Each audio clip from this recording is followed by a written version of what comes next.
बिस्मिल्लाहिर्रहमानिर्रहीम बिस्मिल्लाहिर्रहमानिर्रहीम।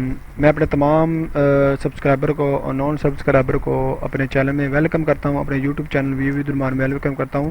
और मैं यही कहूँगा कि मेरे चैनल को ज़्यादा से ज़्यादा सब्सक्राइब करें, लाइक करें, शेयर करें, कमेंट करें। और आज मैं आपके सामने ECO 403 का ग्रैंड क्यूज़ लेके आया हूँ। आज इसको हम देखेंगे। बड़ा आसान क्यूज़ था, लॉजिकली था थोड़ा सा। और जिन्होंने हमसे ग्रैंड क्यूज़ कराने हैं वो मेरा व्हाट्सअप नंबर 0332715507 पे रब्ता कर सकते हैं, तो वो हमसे करवा सकते हैं। ठीक है, तो ऑल बुक्स आपकी जितनी फिनांस की, FIN की, ACC की और MGT की, CS की और ETC, तो हमसे रब्ता कर सकते हैं। चले आए हम क्यूज़ की तरफ बढ़ते हैं। का MCQS ECO 403 का पहला, और आज हम इसको पढ़ेंगे। मैं पढ़ने से पहले यही कहूँगा कि मेरे चैनल को ज़्यादा से ज़्यादा सब्सक्राइब कीजिएगा, लाइक कीजिएगा, शेयर कीजिएगा। और जिन्होंने हमसे क्यूज़ करवाने हैं वो मेरा व्हाट्सअप नंबर दिया हुआ है मेरे यूट्यूब पेज के ऊपर, तो वो हमसे रब्ता कर सकते हैं। ठीक है, तो पढ़ते हैं कि the value of the final good services measuring of the current price is the GDP growth. मतलब ये रियल ग्रोथ होता है, सॉरी, जो आपकी करंट नॉमिनल GDP आता है आपका, ये गलत हो गया, GDP ग्रोथ नहीं आता, ये आता है, ये इसका नॉमिनल ग्रोथ आता है, ये वाला सवाल। ठीक है, तो ये नॉमिनल जिसमें करंट प्राइसेस आपकी देखी जाती हैं, सही है, तो ये गलत है, किसने भेजा था।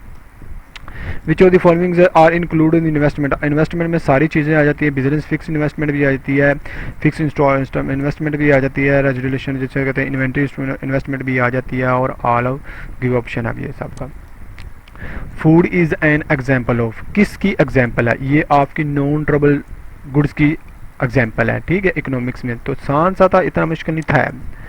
कहता है if the nominal interest rate 8% and inflation rate 10%, तो रियल, तो इसमें से मैनेज कर दो, तो ये 8% आपका आंसर आ जाएगा। ठीक है, कहता है if the exchange rate of the UK increase the export of the UK fail, तो क्या होगा। देखो, इन्फ्लेशन जब भी आपका एक्सपोर्ट गिर जाता है ना, वो एक्सपोर्ट गिर जाता है तो आपकी इन्फ्लेशन इंक्रीज हो जाती है। मतलब आपका एक्सचेंज रेट इन्फ्लेशन की इंक्रीज हो जाता है, मतलब इन्फ्लेशन रेट बहुत ज़्यादा बढ़ जाता है, और आपकी जो एक्सपोर्ट है वो कम हो जाती है, डिक्रीज हो जाती है। मेरे ख्याल के मुताबिक ये होना चाहिए आपका। ठीक है, इसमें ये भी हो सकता है कि आपकी जो इम्पोर्ट है वो इंक्रीज हो जाती है।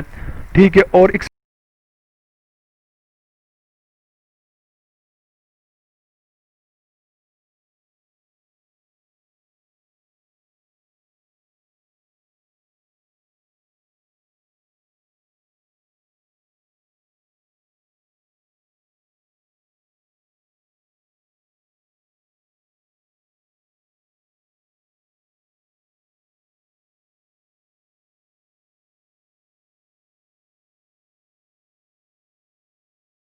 एक्सपोर्ट डिक्रीज हो जाती है, ये भी हो सकता है आपका, ये बी आंसर भी हो सकता है। तो मेरे ख्याल से इन्फ्लेशन सबसे बड़ा फैक्टर है, तो ये मेरे ख्याल से लगता है। ठीक है, आगे देख लेगा विच of the example of the nominal interest rate, तो रुपीज पर डॉलर, यन पर डॉलर, रुपीज पर डॉलर, ये आपका नॉमिनल इंटरेस्ट रेट का फॉर्मूला है, इसको कैलकुलेट करता है। ठीक है, आप देखो क्या था, नॉमिनल GDP आपका 4700 है, रियल GDP आपका 5000 है, and GDP deflator is equal to किसके होगा।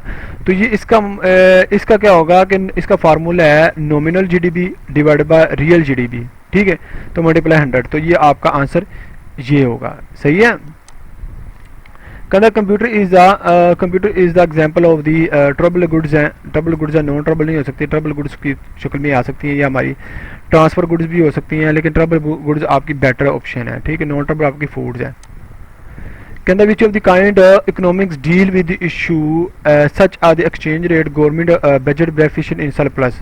तो मैक्रो इकोनॉमिक्स आपके इस चीज़ों को देखता है आपका, तो मैक्रो इकोनॉमिक्स अब डेफिसिट और सरप्लस चीज़ों को देखता है, गवर्नमेंट रेट को देखता है, एक्सचेंज रेट को देखता है। तो माइक्रो में आपका इन्फ्लेशन रेट और इंटरेस्ट रेट, ये आपकी चीज़ें आ जाती हैं। ठीक, मेरे ख्याल से ये होना चाहिए। ठीक है, आगे देखिएगा, बाकी एक्यूरेट ही हैं, बाकी इंशाल्लाह आपको इसमें से अच्छे मार्क्स मिल जाएंगे। Which is state bank of the must do in order the prevent inflation from the rising, तो आपका रिड्यूस द मनी ग्रोथ, आपकी रिड्यूस हो, जब आप इन्फ्लेशन को बढ़ने से रोक देते हो ना, तो आपकी मनी ग्रोथ आपकी रिड्यूस हो जाती है। ठीक है, मतलब आपकी मनी जो आपकी मनी की वैल्यू कम होती जाती है। ठीक है, कहना if the national saving private saving 900 and public 800, national saving क्या होता है। नेशनल सेविंग का मतलब होता है कि प्राइवेट प्लस गवर्नमेंट या पब्लिक, तो इस दोनों को जमा कर दीजिएगा तो 70 आपका आंसर आ जाएगा। ठीक है, कहते हैं disposal personal income is equal to the personal income minus personal tax. आपका पर्सनल टैक्स इसमें होता है, इनडायरेक्ट एक्सपेंस आपका नॉमिनल में होता है, ठीक है। तो ये देखिएगा,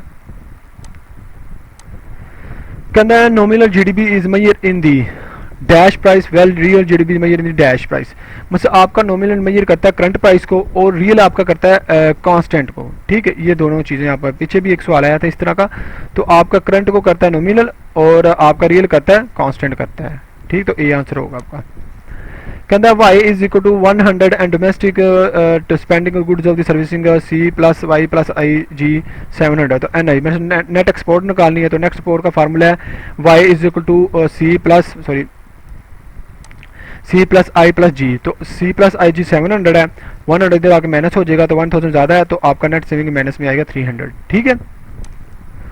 कहते विच ऑफ द फॉलोइंग डेफिनेशन दी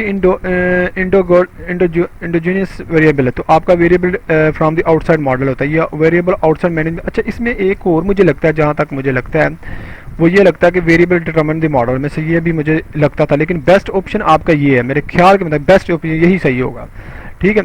आगे देखिएगा, macroeconomic deal with the mostly large scale of decision made by the country of governments. Macroeconomic ज़्यादा लार्ज स्केल के लिए यूज़ होता है, ठीक है। तो इंडिविजुअली के लिए, बिजनेस के लिए लार्ज स्केल गवर्नमेंट भी इसमें आ जाती है, ठीक है। different firms change their dash at different times and different time, मतलब प्राइस एंड रिलेटिव प्राइस आपकी डिस्टॉर्शन होती है, ठीक है। तो डिफरेंट जो चेंजिंग होती है वो प्राइस की होती है, और डिफरेंट टाइम में डीलिंग क्या होती है, रिलेशन रिलेटिव प्राइस की होती है, ठीक है। कहते हैं which of the following net national product net national product. तो आप क्या an gross national product minus less depreciation. इसमें डेप्रिसिएशन लेस, जीडीपी में लेस डेप्रिसिएशन नहीं करते, जीएनपी में डेप्रिसिएशन लेस की जाती है, ठीक है। तो ये ध्यान से रखिएगा। कहता है which of the following study of the economic behaviour of the individually firms and unit. तो माइक्रो इकोनॉमिक्स आपका इसमें देखा जाता है, मेरे ख्याल से मैक्रो इकोनॉमिक्स है, बाकी इस सवाल में आप खुद देख लीजिएगा, ये मैक्रो ये इकोनॉमिक, मुझे तो यही लगा, ठीक है। बाकी आपके जितने भी ये सही है सवाल है। Which of the following national income identify the open market. Open economic में आपका ये फार्मूला लगता है Y is equal to C 1 plus G plus N X. तो ये याद रख लीजिएगा, ये डिटेल में नहीं जाऊंगा, डिटेल बड़ी होती है। The benefit of the resource distribute Fairlie among of the member society. जो मेंबर सोसाइटी को रिसोर्स डिस्ट्रीब्यूट करती है वो इक्विटी के हिसाब से करती है, ठीक है। According theory hypothesis is can be control by stopping printing money. Money को आप स्टॉप करती है, ठीक है, हाइपोथेसिस आपकी, ठीक है। ये आपका एमसीक्यू है। अब देखो quantity of the money measuring the demand of the real money balance और depend of the nominal interest rate के ऊपर करती है। ये नॉमिनल इंटरेस्ट रेट के ऊपर डिपेंड करती है, जब आप मनी को मेजर के डिमांड के तौर पर देखते हैं, क्वांटिटी के साथ देखते हैं।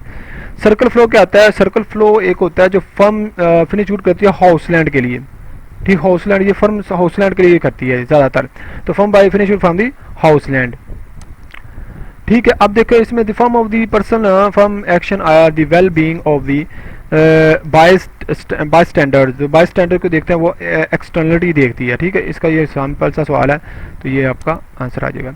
अब देखो कहते हैं फॉलोइंग, अच्छा ये वही आपके आ गया जीडीपी, तो एमसीक्यू आ गया। तो मैं यही कहूँगा मेरे चैनल को ज़्यादा से ज़्यादा सब्सक्राइब करें, लाइक करें, शेयर करें, कमेंट करें। थैंक यू सो मच, अल्लाह हाफिज़।